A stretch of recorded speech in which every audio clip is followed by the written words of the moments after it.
The Amazons are figures that haunt our collective imagination because of the Greeks. And they're still very much popping up in stories that we tell today. Some of you may remember the television series Xena Warrior Princess, in which the Amazons are the backstory for the character Gabrielle. And those of you who've seen the Wonder Woman films or read the comics will know that she's also supposedly an Amazon. So who were the Amazons, and why do we still talk about them? The Greeks told stories about them thousands of years ago, and they depicted them on vases and jars precisely because they were the opposite of what Greek women were like. They were foreign, they were exotic, they are depicted as formidable wrestlers and athletes.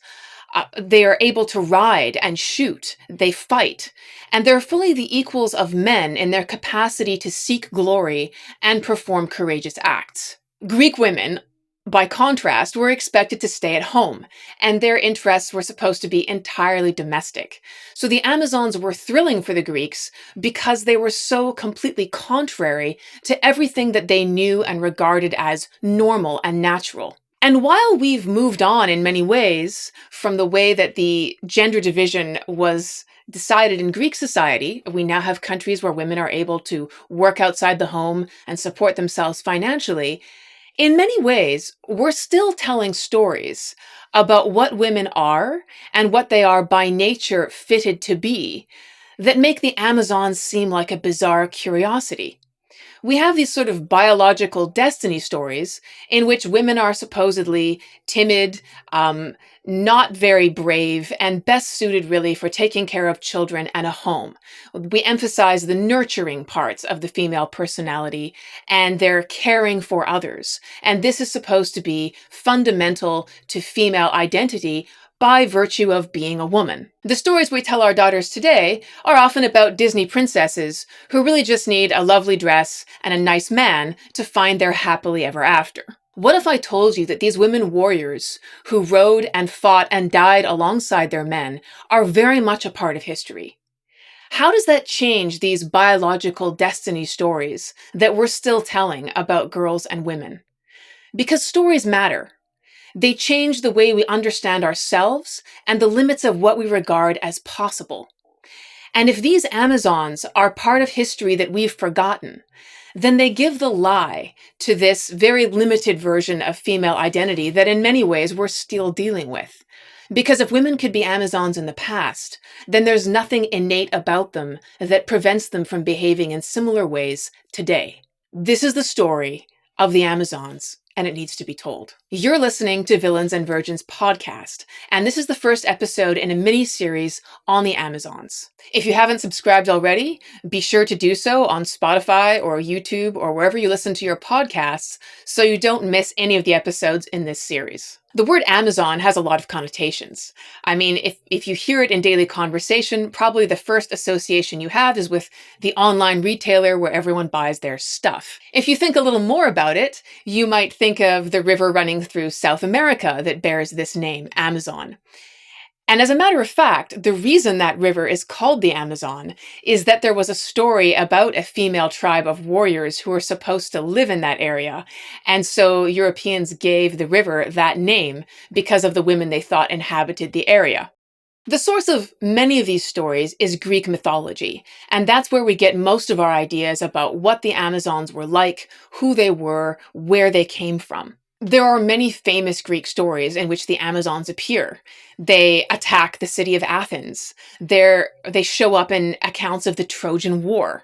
These stories that have been passed down in the Greek tradition tell us that the Amazons were an entirely female tribe. They were fierce. They supposedly destroyed the right breast of girls and adolescents to make archery easier. The idea was that pulling a bow back with the right hand would be easier if there wasn't a breast to navigate around. And the Greeks also had the opinion that getting rid of this breast or destroying it would allow the energy that the body would have put into growing that breast to be distributed into the rest of the body. Let's just say that modern medicine takes a dubious view of that theory. The Amazons supposedly took temporary male lovers in order to maintain their numbers through pregnancy and reproduction, but if they had any children who were male, Accounts vary, but some say the Amazons would kill male children. Others say they might send them back to their fathers, who they were not married to and did not live with the Amazons. Or other accounts still say that boys born to the Amazons might be kept at home and taught how to work a loom and make wool and thread, whereas the daughters were trained from an early age in the arts of war, and they were shown how to ride, how to shoot, and how to fight. So Amazons appear in Greek art quite regularly. In fact, there are three very common themes for sort of figural depictions on vases and urns. And there are Greeks fighting centaurs, the half-man, half-horse creature, Greeks fighting giants, and Greeks fighting Amazons. And so, given that we don't believe that giants and centaurs were part of the historical record, the Amazons seem to be part of this very colorful mythological world that the Greeks had. If you know anything about it, you'll recall stories of spring coming because Persephone went down to become the bride of Hades. Or perhaps you'll recall the story of Zeus, that very famous and mischievous Greek god who impregnates a lot of human women, usually in a form that is not his own. So there's a story of Zeus becoming a swan to impregnate a human woman named Leda. And you'll see this depicted in paintings of Leda and the swan. Of course, the idea that any of this actually happened seems completely ridiculous. And so when we see images of Amazons in the same sorts of stories and depictions, we are justified, perhaps, in assuming that they're part of the same mythological fabric. The difference is, of course, that unlike centaurs and swan impersonating gods, the Amazons did exist, and they were real historical people. But today, I'm going to tell you the stories that the Greeks told about them, because that's the starting point for most of our knowledge about these people.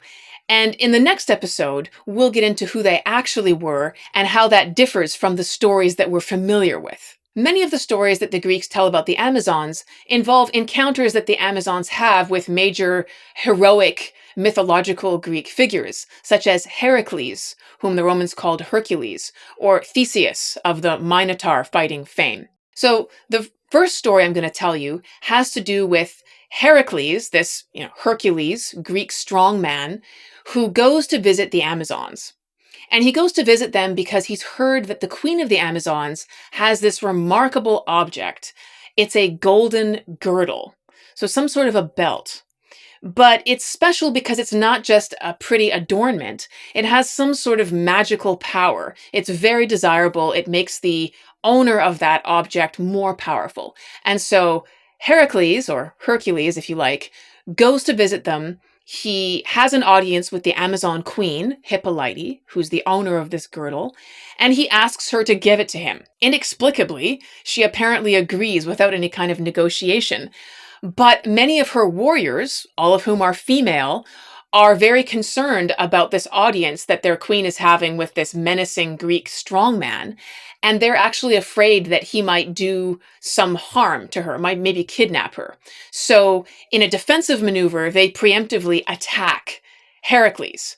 And so Heracles responds by killing Hippolyte, grabbing the golden girdle, and running out of there as quickly as he can. Sometime later, Theseus, another Greek hero, the guy who was famous for fighting the Minotaur, he visits the Amazons. And he has an encounter with a beautiful Amazon, again, possibly their queen, a different queen, because the other one's dead. And this queen falls in love with Theseus, and she's so enamored of him that she leaves her tribe and follows him back to Athens, which is the city that Theseus founded in Greek mythology. The couple have a son, but Theseus abandons her, as heroes often do, and takes another lover. The Amazons, meanwhile, have had enough of these troublesome Greek heroes showing up and treating their queens badly. And not only has Heracles killed one of their queens, but now this Theseus guy has taken one of them away and treated her terribly, dishonorably. So the Amazons decide that they're going to storm Athens and take revenge on these troublesome Greeks. They mount their horses and ride en masse to Athens, and the fighting here lasts a very long time. So this confrontation is reported by both Plutarch and Herodotus. It seems that the Greeks thought this was part of history. It was part of their founding narrative. Athens has recently been founded, and then there's this Amazon attack. And apparently the fighting goes on for 4 months, which is a really long time. But eventually the Greeks succeed in defeating their female attackers, and Athens is saved. There's another very famous Greek epic in which the Amazons play an important role. Remember when I mentioned Zeus, the Greek god, who turned into a swan to impregnate Leda? Right, well, there were children that were born of that union, a set of twins. And the girl child who was born was named Helen. So because Helen's father is a god, she's incredibly beautiful. So beautiful, in fact, that she becomes the queen of Sparta. She's married to Menelaus, who's the king of Sparta. If you know anything about Greek history, you'll know that Sparta was the most warlike and fierce of the Greek city-states. So, Helen is the queen of these people, and then this guy called Paris shows up. And Paris is a prince. He's the son of the king of Troy, a city that's not very far away. For some reason, he comes to visit the Spartans. He lays eyes on Helen, and he's completely enchanted. So Paris makes off with Helen. Some stories indicate that this might have been against Helen's will. Other stories suggest that she willingly went. But in any case, the king of Sparta has just had his wife carried off by some other prince, and it's enormously embarrassing. So he goes and he forms an army of other neighboring Greek city-states, and they decide that they're going to sail over to Troy and demand the return of Helen from the king of Troy, who's the father of this wife-stealing prince. And of course, if they don't hand over Helen, they're just going to punish and kill as many Trojans as they possibly can. Now, the Trojan War is a lengthy and dramatic series of events, which has been immortalized in a number of Greek works, including most famously Homer's Iliad, an epic sort of narrative poem. And the Trojans are defending their city because the Greeks roll up in their ships, they land en masse on the beach, and they besiege the Trojans. The fighting is unique because it lasts over a decade, which is kind of remarkable because when we think about city sieges that we know of in history, I mean, cities being under siege are a regular feature of medieval history and later. So we've got lots of examples of this situation happening in real time with primary sources. And typically a siege is only going to last a few months because the people inside the city that's surrounded by an enemy army are going to run out of food and water. And so they're going to be starved out at some point. But in the Greek account of the siege of Troy, the fighting goes on for more than a decade. So how the Trojans managed to maintain food and water, I don't know, but let's continue with the story. Accounts of the Trojan War have many heroes in them. On the Greek side, we have Achilles, who's this matchless warrior who's almost completely invincible, except for that little spot on his ankle, from where we get the expression, the Achilles heel, the hidden weakness. But for most people, Achilles is unstoppable, and he's fighting on the side of the Greeks. For the Trojans, they have Hector. And Hector is another son of the king of Troy, not the same guy who made off with Helen, but seeing as the Greeks have rolled up and they're attacking his city and his family, he's fighting in their defense, and he's also a mighty warrior. So Hector has succeeded in killing many Greek warriors over the ongoing fighting as the Greeks are attacking the city, and at one point he kills a Greek fighter who's particularly dear to Achilles. So at this point, Achilles, who's been hanging back because he's a little bit temperamental, something of a prima donna, he fights when he feels like it and not when he's annoyed with the Greek generals. At this point, Achilles decides that he must have revenge on Hector for killing one of his best friends. So Achilles goes after Hector, and he succeeds in killing him, and doing so in a very public way. The accounts indicate that Achilles drags the body of Hector behind him in the dirt on his chariot. So you have to imagine Achilles riding his chariot with his horses in front, and he's dragging the corpse of this dead warrior behind him around the city again and again, so that absolutely every Trojan who has admired Hector and who's taken hope from Hector's bravery and effectiveness can be demoralized by the sight of seeing their best warrior a mangled corpse. So it's at this very low point for the Trojans that the Amazons show up. There are 13 of them, 12 warriors and their queen, Penthesilea, and they show up because they'd like to help the Trojans. So they're welcomed into the city by King Priam, they're served dinner, they're asked sort of what their mission is, and the Amazon queen says that she's there to take out Achilles. Which is kind of a bold claim, considering that Achilles has just butchered Hector, who's the best warrior that the Trojans had. So here comes this Amazon with 12 followers, and she says she's going to take out Achilles. So there is some doubt amongst certain of the Trojans sitting at that table that evening who kind of talk behind their hands and say, really? Where Hector failed, you're going to succeed? Well, we'll see. But they're given a great dinner, they're given beds for the night inside the city, and the next morning, the Amazon queen gets up, she puts on her beautiful shining armor, she leads her 12 warriors out to join the Trojans, and she begins killing Greeks. Now, apparently some of the Trojan women were inspired by these shining female Amazon warriors who were out there killing their Greek enemies, and wondered if they too should perhaps join the war effort and raise swords. But remember, this is a Greek story, and it's told by Greek men.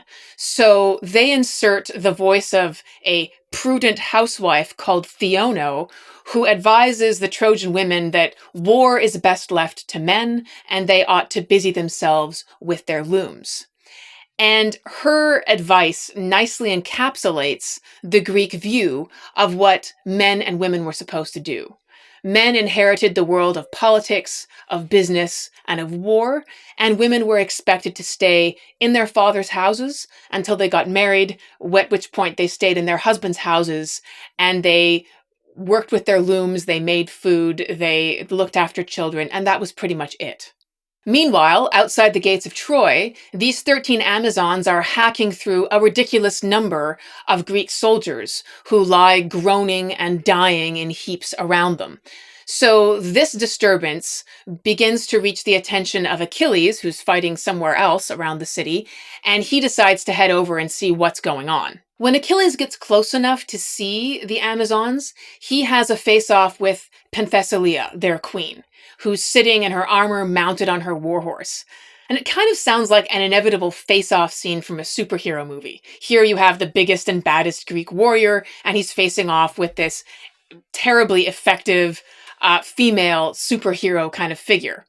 And Achilles mocks her, and he says, "What do you think you're doing? I'm the best warrior there's ever been. You have no chance of defeating me. You're going to die." And Penthesilea is undeterred, and she basically answers by throwing her spear at him as hard as she can.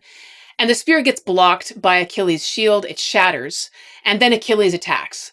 And he takes his spear and ends up killing both Penthesilea and her horse. So Penthesilea is falling from her horse, and as she does so, her helmet comes off.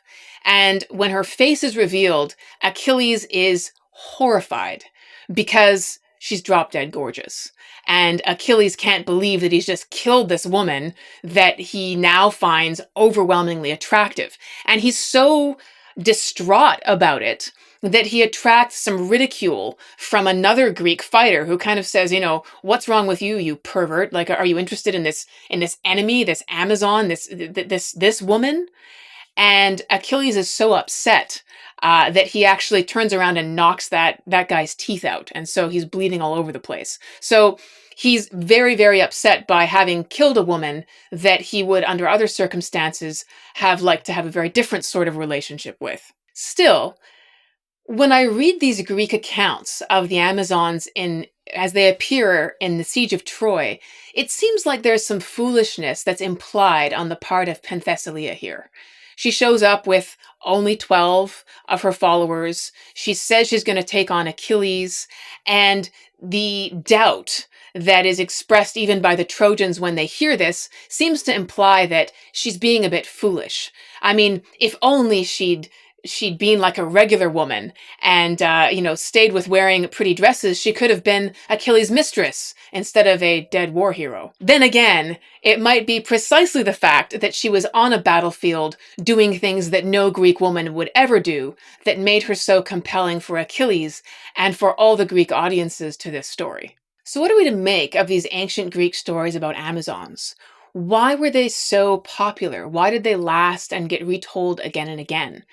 Some historians think that it's because the Amazons were so much the opposite of what the Greeks expected women to be.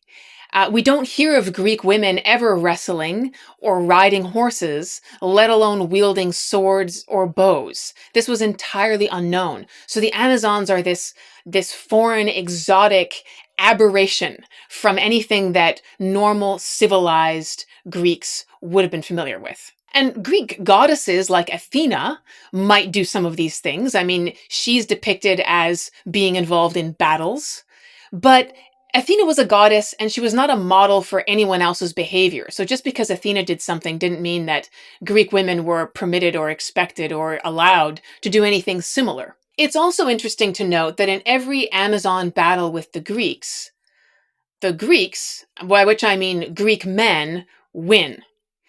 And it doesn't happen easily. The Amazons always come across as very strong and very brave and very beautiful, and they fight valiantly and they are worthy opponents.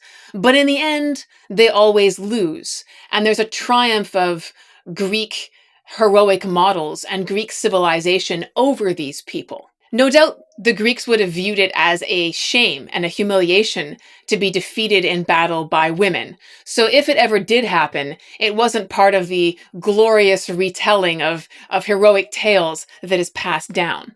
Now, there are bizarre details in many of the stories that the Greeks tell about the Amazons, and the one that most people fixate on is this like one-breasted woman image. This idea that the Amazons destroyed the right breast to make archery easier.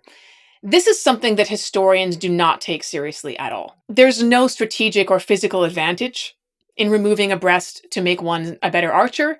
And we know this because we have many examples of female archers today and in the past who are perfectly capable of shooting very accurately while having two breasts. The idea that the Amazons did this is sort of a shocking detail to make people's jaws gape. It's sort of like the Achilles, who are this species of people who are supposed to live somewhere toward the east, who had their heads and faces in their chests. So they're basically headless people who have their eyes and mouths in their torsos.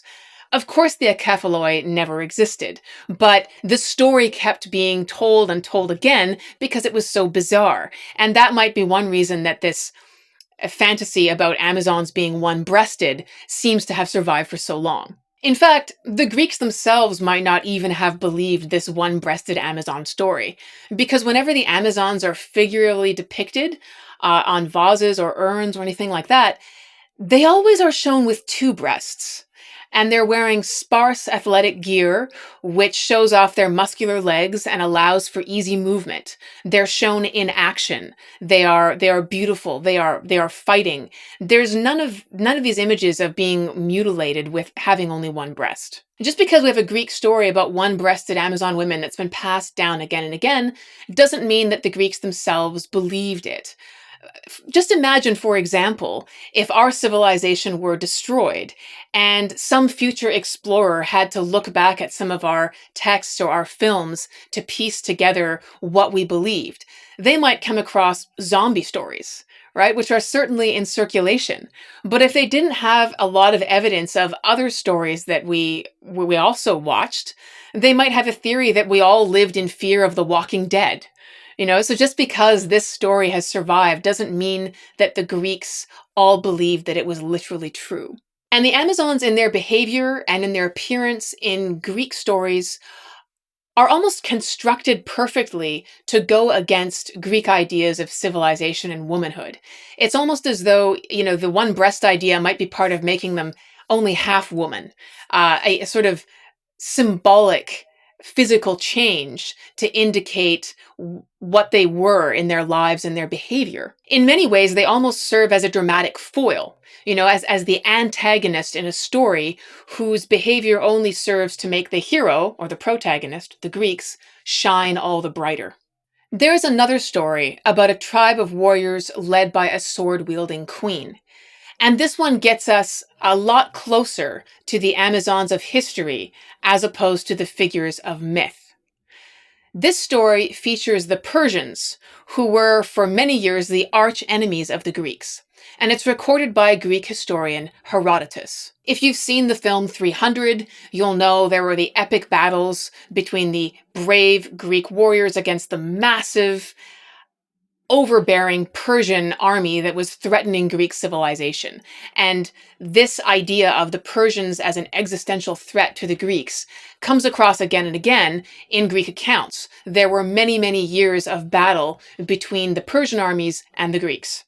This story features Cyrus the Persian, also known as Cyrus II or Cyrus the Great, who is a well-documented historical figure and the founder of the Persian Achaemenid Empire.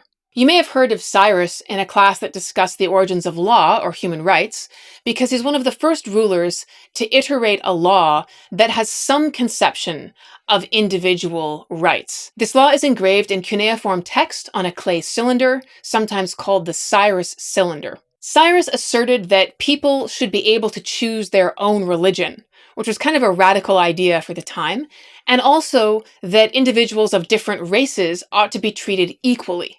He's also famous for ending slavery in the lands that he ruled. According to Greek general and historian Xenophon, quote, Cyrus honored his subjects and cared for them as if they were his own children, unquote.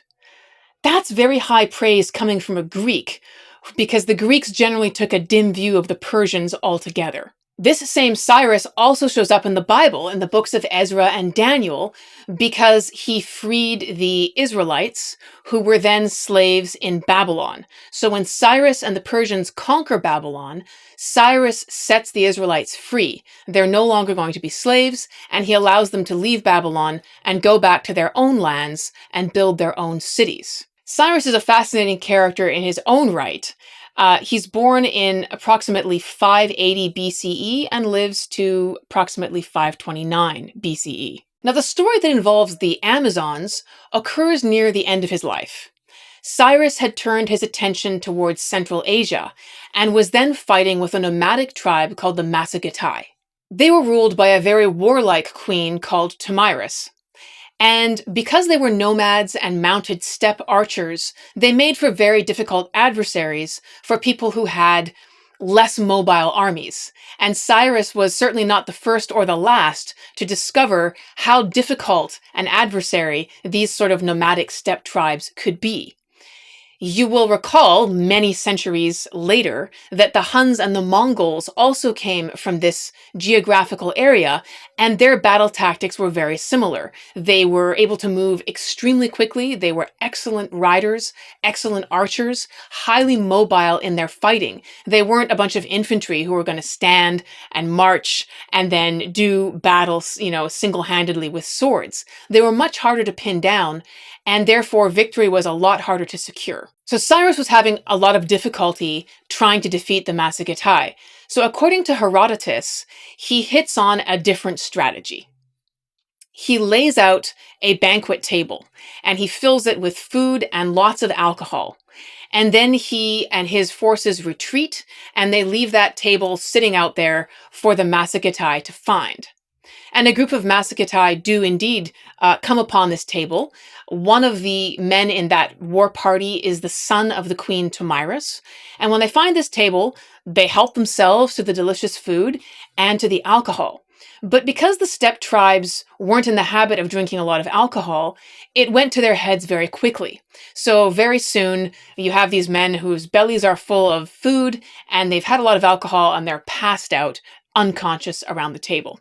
At this point, Cyrus's men, who have retreated not very far away and just have been hiding and watching for this moment, they close in and they kill most of the Massagetae who are lying there unconscious. But they take a couple of them prisoner, and one of the ones that they keep is the son of the queen. When Tomyris' son wakes up in Persian captivity and realizes what's happened and that he's now a war captive, he commits suicide to eliminate himself as a liability for his people. The queen Tomyris then sends Cyrus a message, and she says, according to Herodotus, "Leave my lands immediately, or I will soon give you more blood than you can drink." Soon after, the Persian army faces off against the Massagetae, and this time they are resoundingly defeated. Cyrus himself supposedly falls in battle on that day, and the Massagetae queen, Tomyris, seeks him out, finds his body, cuts off his head, and then she says the following, according to Herodotus. She says, "Although I'm alive and have gained victory over you in battle, you have destroyed me because you took my son by trickery. Now I will do as I promised and give you your fill of blood." And with that, she opens up a skin bag that's full of blood, and she takes the decapitated head and plunges it in so it's completely submerged. The Tomyris that comes across to us, even through the lens of a Greek historian, is an absolutely captivating figure. I mean, this is someone who is able to lead people in battle. She's an effective military leader. She defeats the Persians, who are a significantly powerful military force at the time. And she keeps her word in this way. She's certainly not a loom spinning woman. She's not a hearth woman. She's entirely different to any of the Greek models of womanhood that we're familiar with. And Tomyris is much, much closer to the real people who served as the models for all the Greek fanciful stories about Amazons. She actually existed, and so did other women just like her. The Greeks had in fact encountered some of these women. Travelers and traders encountered tribes from the Eurasian steppe at many points in their history. They traded with them, they had seen them, they were familiar with their manners of dress, with their physical appearance, with their tattoos. And they were fascinated by the entirely different way that those people structured their societies and the things that men and women did.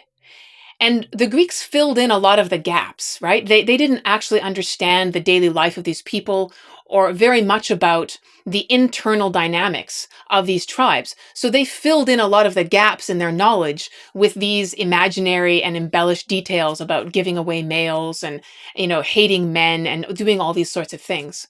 There were many tribes, actually, from the Eurasian steppe in which women could be warriors.